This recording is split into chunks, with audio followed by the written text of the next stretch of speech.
why are we looking at IP to begin with, right? So, I mean, over here I've got a number of reasons why people are looking at it. One of the big ones is scale.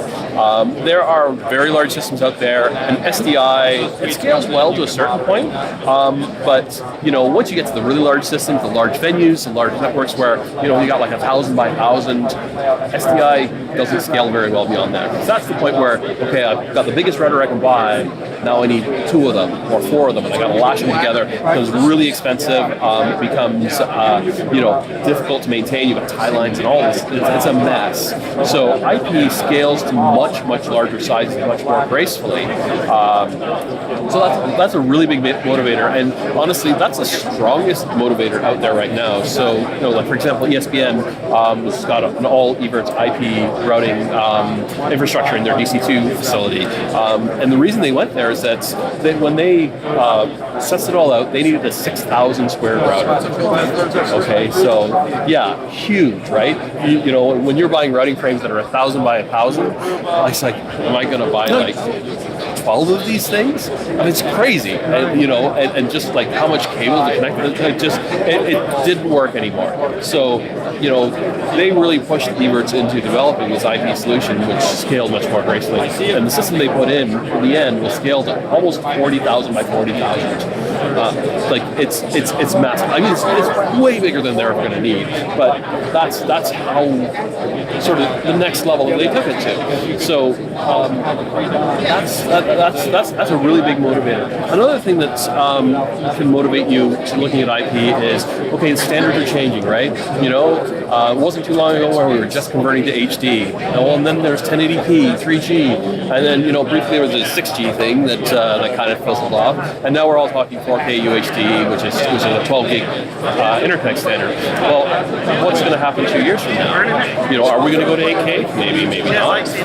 We used to think that stereo was pretty good, and there was 5.1, there's 7.1, 22.2. It's changing constantly, and what we've had to deal with is that anytime a standard changed, we had to buy new gear because we tied a physical interconnect and a type of equipment to the standard.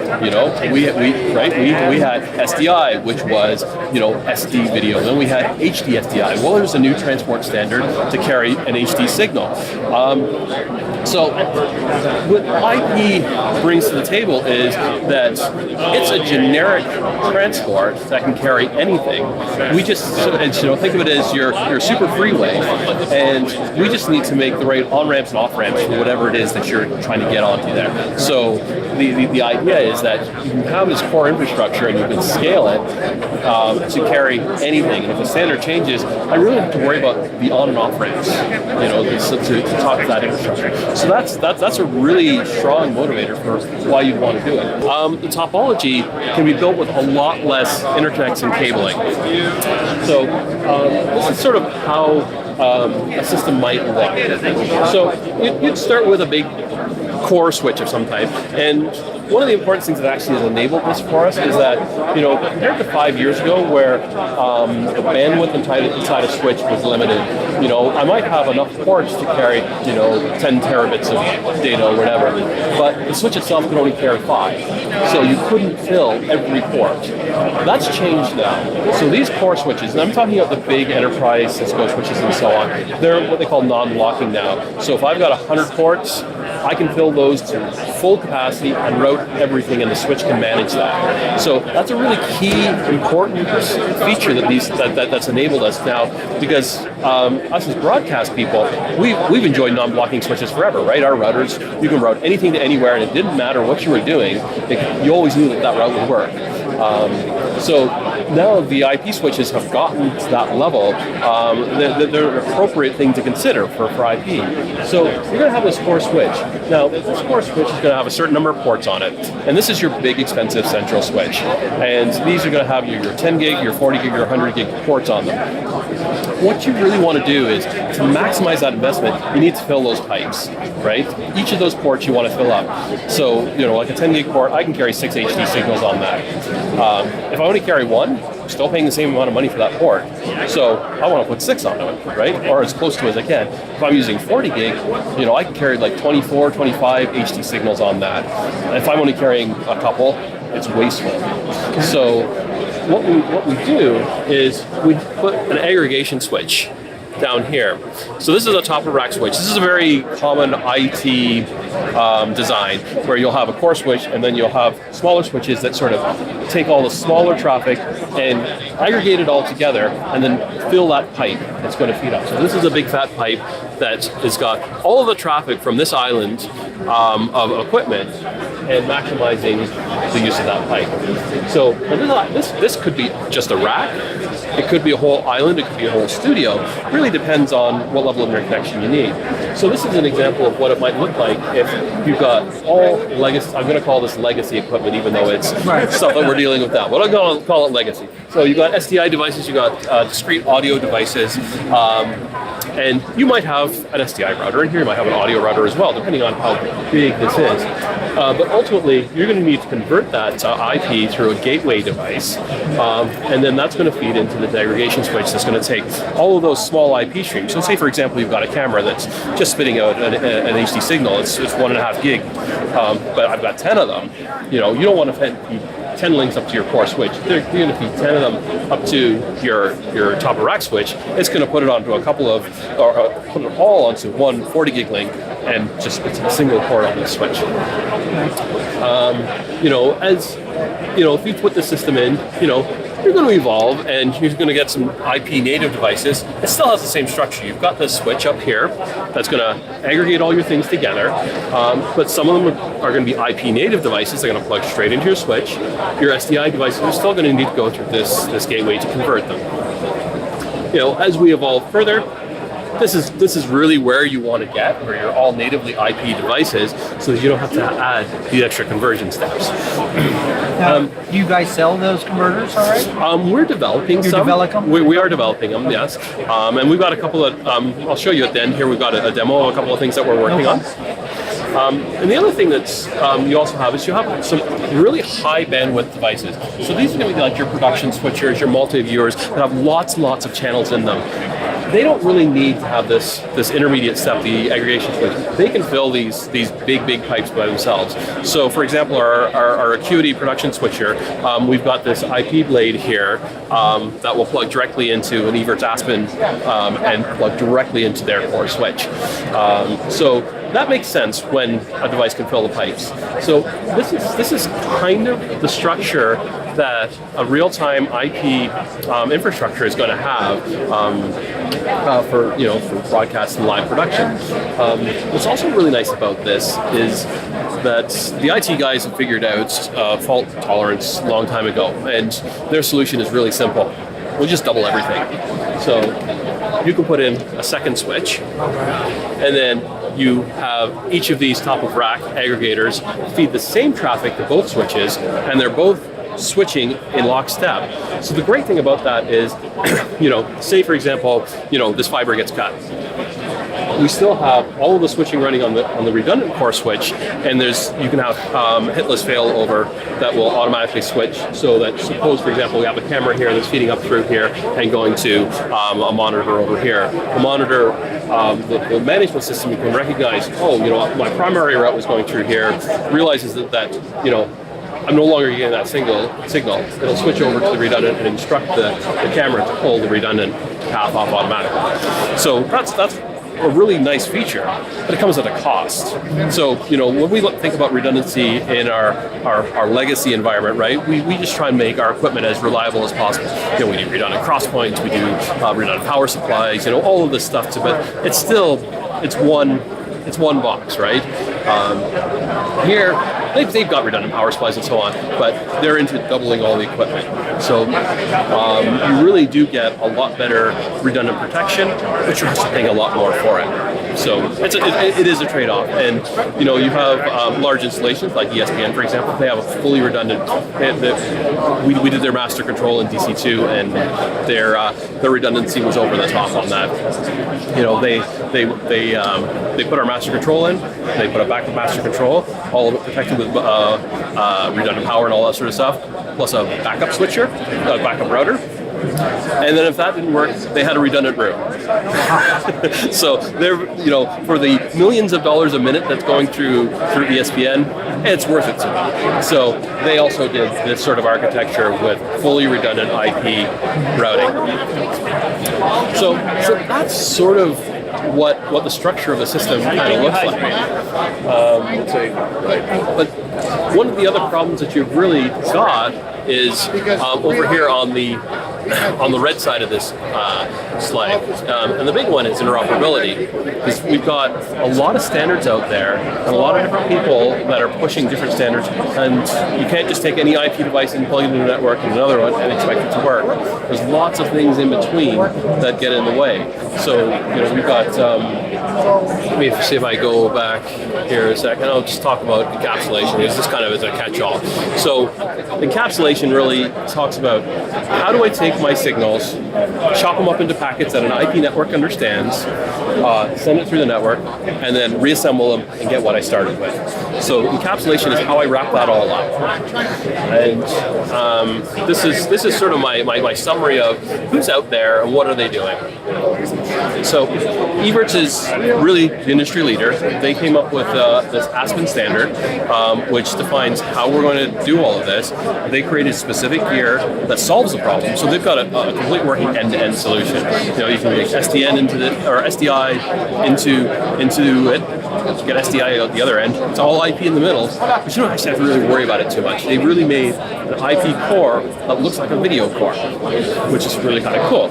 So it's easy to plug things in at the edges. The downside to that is you pretty much need to buy all their stuff to make it work. So there's this other group over here called AIMS. So this is an alliance of companies that have gotten together. Grass Valley basically started this up to bring people together to agree on a set of standards, and they wanted to make it open standards.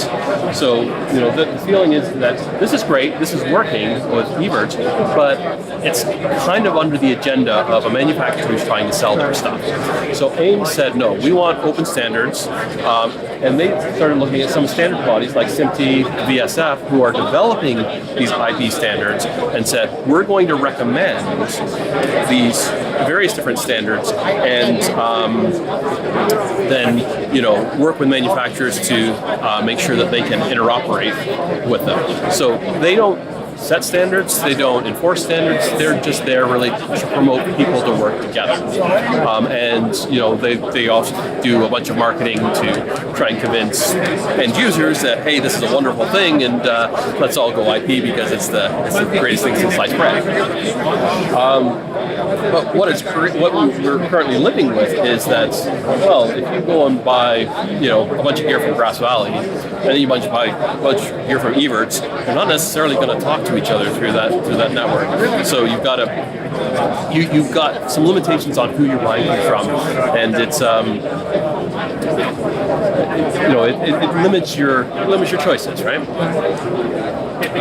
So I wanted to just. And so then I saw you have the Sony, the NDI. So that's a new tech standard they made? So New Tech has got NDI, and this is actually not that new. They've had what they call this IVGA thing, which was their network graphics port. So, for example, you could connect like a Chiron CG through a network interface to a TriCaster, and they called that IVGA, and it's been around for a long time. What they did is they just extended that a little bit to add some discovery in a little bit, and then they're calling it NDI. So the issue with this is that it's a compressed standard. It's designed for low bandwidth networks. So when I say low bandwidth, I'm like 1 gig networks. So it's okay for some small things, but it means that you've got to compress and decompress everything. So you got latency, you got processing, you got quality issues that you might have to contend with. So it's not really appropriate as a platform to replace a full SDI studio. It's good for what it is, but it's not really going to get you there. It would be under what you'd call broadcast standards, right? So broadcast, I would consider Sony, Aspen, and Ames. These are the guys that are doing broadcast quality stuff. So Sony came out with NMI or Studio or IP Live. They also branded as, and they've solved a lot of the problems as well. But it's pretty specific to Sony gear. So it's really a Sony end-to-end. It's even more closed than Aspen is. Aspen Evertz has really been trying to promote it as a more open community, inviting a lot more manufacturers on. Sony really hasn't got the same traction. The technology they're using is more proprietary. You had to buy chips from them, and so it was not as easy to get on board with. It's interesting that Sony is looking at some of these other standards as well and kind of playing nicely in the other consortiums. So it's a bit of a muddled mess right now. But if we look over here, this really sort of kind of positions these different standards. So over here we've got NDI, and this is good, and some small web corporate, maybe some local sports, like high school sort of stuff, where the guy that's gonna can plop down a TriCaster, do his thing, and maybe wants to hook up his graphics and a couple other things over IP. NDI is great, and it really feeds well into NewTek's ecosystem. So, but once you sort of outgrow what you can do with that platform, the interconnect kind of falls apart. It's not enough. So once we start looking at channel playout, news production, larger productions, you're really looking at Aspen, NMI, and the Ames sort of standards that are evolving. So, but the way that each of these groups have solved the problems differ, and there's some really important things to look at. So, remember I was talking about how encapsulation is, we take our audio, video, and metadata, we chop it up into packets, send it over a network, and put it back together. How each of those standards do it can be quite different. So, if we look at a SMPTE standard, 2022-6, this is probably the simplest one. All it does is it takes SDI, which has got audio embedded, the video payload, and some metadata, your time code, closed captioning, and so on, and it literally just slices it up into packets. Okay? So what that means is that each network packet could have a mix of audio, video, and metadata, which is fine if you're just trying to get SDI in and out. It basically looks like this. Here's a packet that's got mixed data, and at the other end, we put it back together. Very, very simple to implement because you don't have to do much with the streams. Sony sort of said, well, wait a minute. Maybe we should keep all the audio separate from the video, from the metadata, because that might be useful. So what they did is they said, okay, we're going to have 3 different types of packet in our stream. We're going to have an audio packet, we're going to have a video packet, and a metadata packet. And so, they'll send some combination. They'll obviously send a lot more video packets because it's more of it, but it's going to kind of look like this. Well, Evertz said, well, hang on a second. Maybe there's some value in being able to route your audio, your video, and your metadata separately. So let's put them in separate streams. So what they did is they put their audio, video, metadata into separate packets and then put each of them into a separate stream. So if we look at a couple of use cases of how this comes to play, we look at the 2022-6. If I've got an audio, video source and a destination, if I route it, it all goes in, it all goes out. That's great.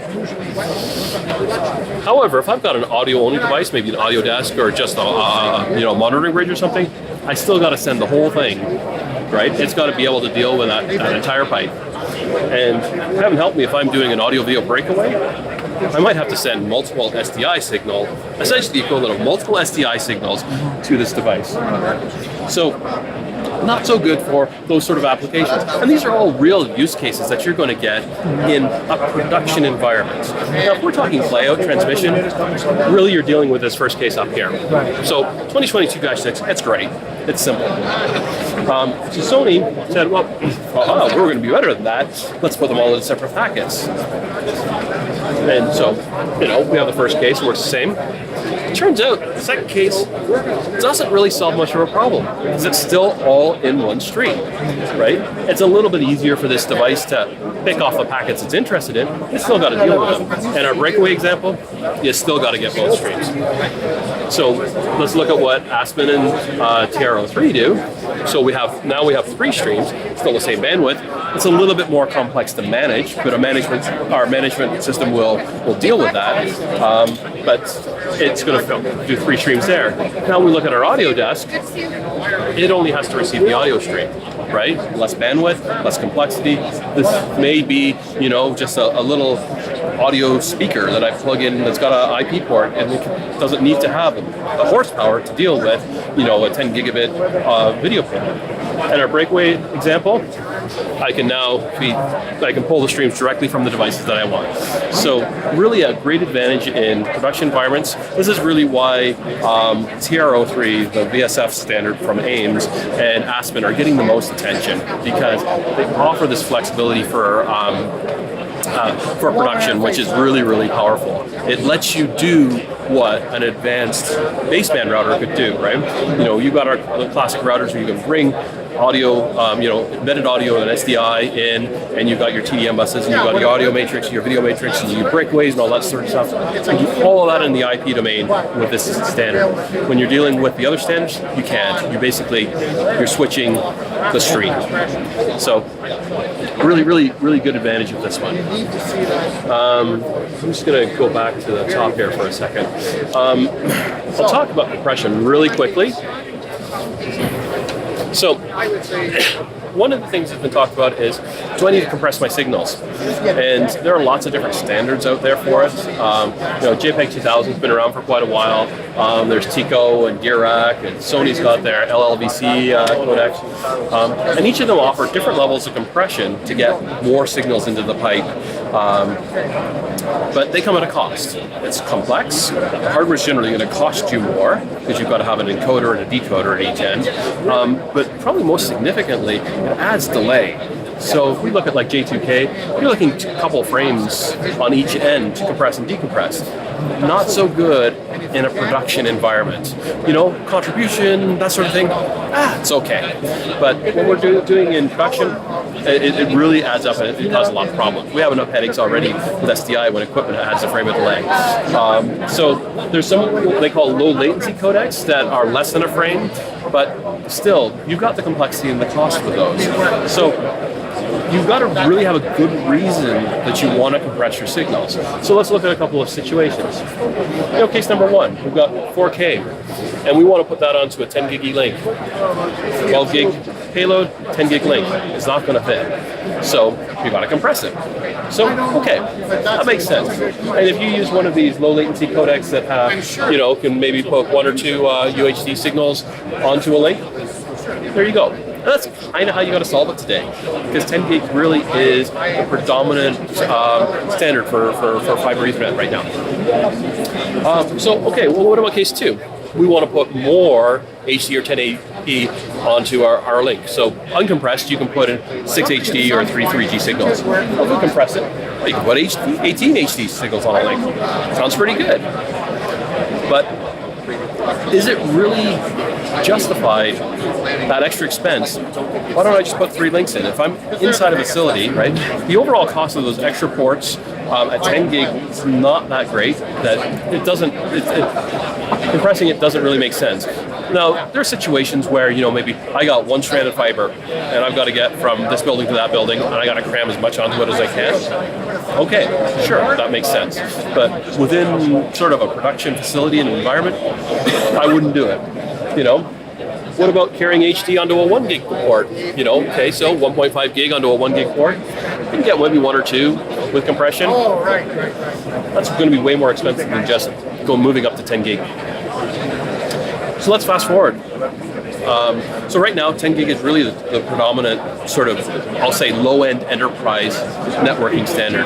That's really starting to change with 25 gig single-strand Ethernet is just around the corner. We're starting to see, Cisco and Arista are bringing that out.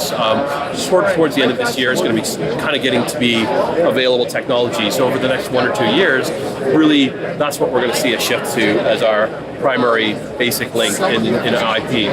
So let's look at what it is. So 1 or 2 years away. UHD, well, hey, uncompressed, I can get 2 signals onto there. Good on me, so I don't need to compress it. Well, maybe I want to carry more UHD. let's compress it and maybe get 6 on there. The same argument that we had before comes up, that the complexity and the cost just don't make sense, right? And you want to carry more HD, you're getting to pretty ludicrous amounts here. Unless you really are restricted on where you can run those physical links, it's generally not worth doing. So your compression is going to be used very sparingly. But it's so this is really why the uncompressed standards are predominant right now.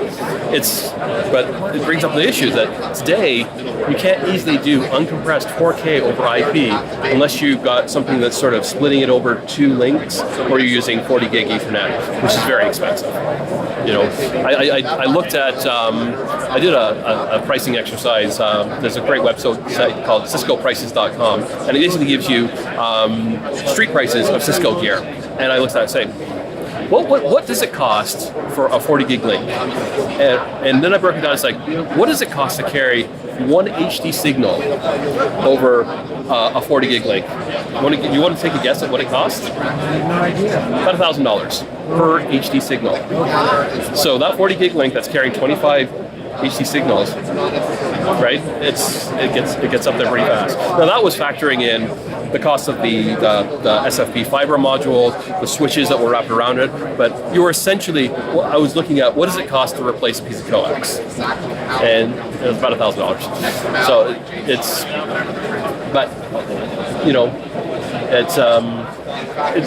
going to come down in price. 25 gig Ethernet stuff is going to be about the same as 10 gig Ethernet stuff in price, but in a couple of years. So it's making it more cost effective. So there's the other thing that's really important in IP is the management side, and you may have heard the term SDN, software defined networking. And what it really is, SDN. It's primarily a system that's going to make an IP network look like a video routing system. So it's hiding the fact that you've got routes and IP addresses and switches and all this stuff, and providing an interface to you that you can go to a router panel and choose my sources, or I can have equipment that's going to request sources and make it work in a video-centric sort of way.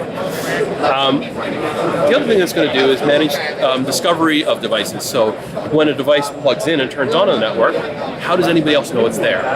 How do we know what services it can provide? Is it a camera that just spits out a video stream, or is it a production switcher that has 26 outputs and can accept 100 video streams, right? So that all has to be registered on the network, and somebody's got to keep track of it.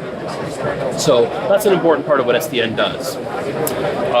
The other thing that it does is it actually manages the routes and connections. So in the IP world, sorry, let me back up. In SDI, when I want to plug a camera, into a production switcher, and let's just keep the router out of it for a minute, take a piece of coax, plug it in a camera, plug it into the switcher, and that's all you need to do. Well, in IP, I plug them both into a switch somewhere, and we've got to somehow get that signal from the camera to the production switcher. And that's what the SDN system is going to do, is it's going to assign all of these IP addresses to all of the services on the sender, and it's going to then instruct the receivers, okay, you're interested in this camera, it's on IP address such and such, connect to that. So it's going to sort of orchestrate all of that connection for you. And in conjunction with that, it's also going to manage the switches themselves to say, okay, I've now put this connection from here to here. Let's make sure that the traffic is flowing through the right ports in the switches. Because these switches they have a bandwidth to carry everything, but each port only has a certain amount of bandwidth it can carry it on. So if I take that camera into this 100 port switch, I don't want to flood that on every port, right? I only want to flood that on ports that are interested. So it's doing the that traffic management, and this is the portion that these two portions here are what IT people refer to as SDN. Broadcast and video people have sort of extended it to being more of some of these other things, discovery and control. But so IT has a slightly different definition of the term. Sometimes we'll call it video SDN, or Evers calls it SDVN, software defined video network, that does all of these things. And the last thing it also does is sort of on-ramp, off-ramp control to say, if I plug in a device, does it say, are you allowed to connect to me? Are you going to be allowed to be made visible on the network? Will we accept traffic that you send? So a bit of a traffic cop sort of functionality. And this is sort of a system view of what it looks like. This is our SDN system here. It's providing router type control up here. It's using a protocol called OpenFlow to talk to the switches to manage their bandwidth and connections, and it actually talks to the end devices themselves to manage the connection. So it's a little bit different than a video router where we talk to the switching core and the switch actually physically switches. Now we actually talk to the end device and say, you send this signal, you look for that signal in the network, and that's how connections are made. So the connections are managed by the endpoints themselves under the orchestration of the SDN system. So that's kind of what SDN is about. We can do that. Timing is also been handled differently in an IP world. So in our classic environment, right, we use Blackburst, we use audio clocks, stars, word clock, and so on to synchronize, make sure everything's all locked together. But in an IP world, they're starting to adopt a network-based timing model. So it's based on an IEEE networking standard called IEEE 1588 PTP, Precision Time Protocol. So this is a bit like NTP, which you use to synchronize your laptop to have the right time of day. But PTP is basically a more precise version of that. So it lets actually time things right down to like a microsecond kind of accuracy. And so what's happened is SMPTE said, well, we've got some specific ways that we want this to be used so that we can make sure it works for video. So they put their own standard 2059 on top of this and said, we're going to use 1588, but we're going to put some parameters around it so that it's useful for video, and it'll tell you exactly how you're going to extract all of the sort of regular timing standards that we would use in a facility today. So how does this look? We've got our core switch, and we had our aggregation switches here as well. And then we could plug in our timing generators, much like we would have today, a master sync generator. Perhaps we have a redundant one.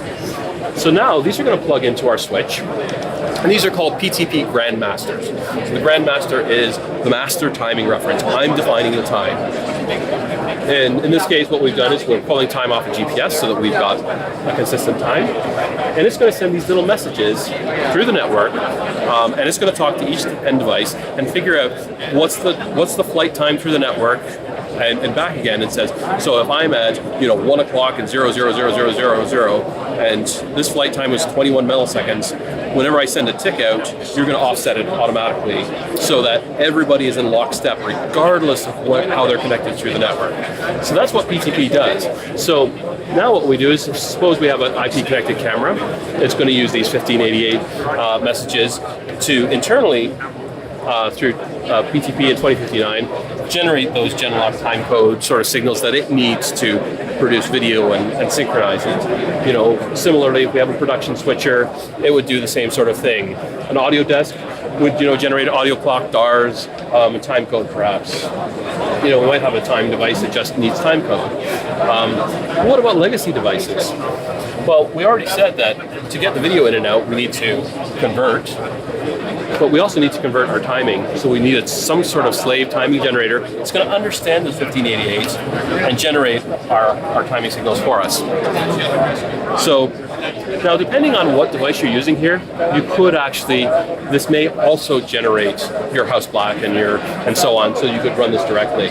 But this may be a remote island, for example. We've got this master generator, record infrastructure, and over in the next building, well, we got this studio that's all SDI.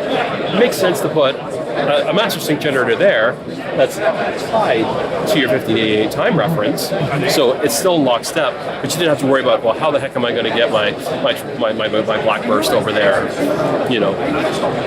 So that's kind of what timing looks like in an IP world. I'm trying to think if I've got any more on that. Oh, we'll talk really quickly about switching, just because it's fun. It's another issue that's not really talked about a lot, because in SDI it's really simple, right? We time all our signals, and we say our switching line is here, we switch, we know it's a clean switch, everything's great. The problem that you've got in in IP is that it's all packets. And so how are you sure that when you cut from one stream to another, that A, the streams are aligned because they might have different flight times for the network, and you're even cutting in the right place at all? Because you go and buy a switch from Cisco, it doesn't know where line 21 is. You know, it's just like it's saying, oh, you told me to change the stream. Okay, I'm going to start sending packets over here now, and you know, that's it. So there's a couple of different ways that this has been solved. So what you can do is you can build yourself a switch that understands video. And this is what Evertz stands for. So their IP core switch actually understands video and actually knows exactly when to switch packets. So it's really kind of smart of them that they were able to use this IP core, but it still behaves like a video device. So that's great. That's great if you're going to do Aspen. If you're going to look at the AIMS standards, the TRO3, they're talking about open standards and using generic network devices. So you can't do that because the switch isn't going to know. So you got a couple of options. What you can do is if you want to do a clean switch, you actually have to have this end device here. When it wants to connect to something new, it has to connect to the new stream before it disconnects from the old stream, right? So that if I'm, if my streams are like this is my old one, this is my frame, this is my new one, here's the frame. I want to make sure I've got all of this and all of that before I switch. So I actually have to have them both coming in at the same time. So the problem with that is that now I need twice the bandwidth to carry those streams. And then the clean switching is actually handled by the device itself. So there's a bit more complexity on the device. It requires twice the connectivity. The other way that you can do it is say, it's just going to be crash switching. And you will then, at that point, often get corrupted frames in the middle, and the device has to be able to detect those, and it'll probably manifest itself as a repeated frame. So this is okay for monitoring, non-program path sort of stuff, right? This is it's good for, quite honestly, the majority of traffic that's going to be in your network. If you look at some of these large systems that, like for ESPN, it was something like 60 to 70% was just driving multi-viewers. Does it really matter if you have a frame repeat when you switch the source to a multi-viewer? Generally not. So what it means, and I've had some people say this is as much as 90% of the signals going through the router. So really, this isn't as bad as it's made out to be, because this is only a small amount of your actual traffic that you have to sort of double up on bandwidth.